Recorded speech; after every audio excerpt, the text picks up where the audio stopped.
delicious, and it would always be shared with family and friends. That is, I think, what sums it up for me. That hospitality, that caring for one another. So the house you mentioned is 450-year-old stone house. Could you describe the house to us? It's a very special home. So rooms attached one another, and there's a little courtyard with a fountain in the middle. There was pomegranate trees, fig trees, young walnut trees, mulberry trees.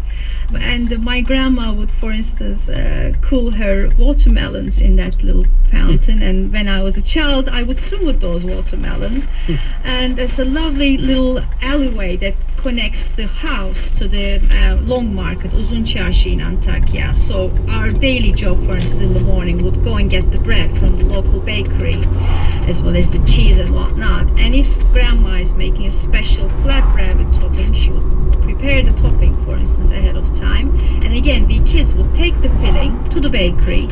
The baker would cook for you, and he would always do a little something extra, and would bring it back home for breakfast. You know, when you grow up with influences like that, I suppose it's in your blood. And unfortunately, I don't have a local bakery that I could do that, but at least I have an oven that I can knock up a little za'atar bread and share with family and friends. I think I wouldn't move. That sounds so appealing. You know, the trees, the fountain, the alleyway to the bakery. It's lovely. Really lovely. An extra couple of seats at the table. Oslam, thank you so much. I can't wait to get a hard copy of your book, Oslam's Turkish Table. Thank you so much. Thank you so much. Thank you for having me. That was Özlem Warren, chef and author of Özlem's Turkish Table. You know, the Topkapi Palace in Istanbul had the most amazing kitchens in history. There was a storehouse, a bakery, a butchery, a poultry and vegetable house. They even made their own yogurt and candles, and there was a compound for dairy cattle where clarified butter and cheese were made. Around 1600, over 1,000 kitchen staff were employed in Topkapi, and they fed 10,000 people per day. While the Ottomans were dining on a rich variety of foods, the Tudors in England were eating mostly meat. Vegetables were considered fit only for the poor. So it's true, a nation that does not know its history is destined to repeat it. Right now I'm heading into the kitchen at Milk Street to chat with Catherine Smart about this week's recipe. Catherine, how are you? I'm fine, thanks. How are you? Good. As you know, I just got back from Taipei, and in addition to spending late nights eating street food, which is fabulous, I found out I'm completely wrong. Once again, about not using a wok. You know, years ago I went to San Francisco, got a lesson from a Chinese cook who said that all her friends use nonstick skillets because American stovetops are flat. And so I thought that made a lot of sense, and I said, you know, throw out your wok.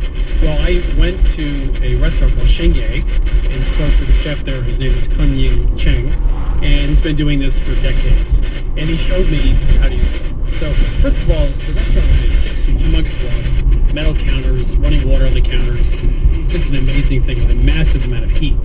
And we did a recipe called Sweet Chicken, and what he showed me was how to use the shape of the wok and heat the wok to deep fry, shallow fry, stir fry, braise, do lots of things quickly and easily.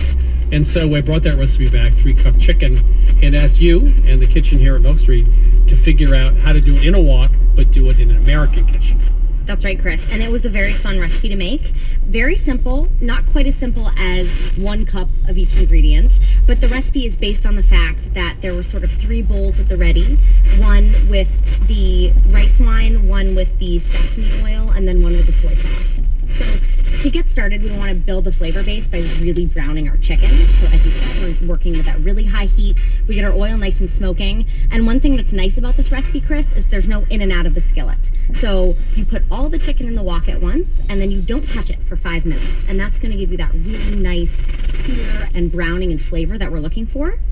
Now, we did play with this recipe a little bit. Traditionally, when you had it, it was probably bone-in, skin-on chicken that was hacked up into little pieces. But we didn't really want to fight with the bone-in pieces, and we also didn't want to deep fry it. So we just used those boneless, skinless chicken thighs cut into strips.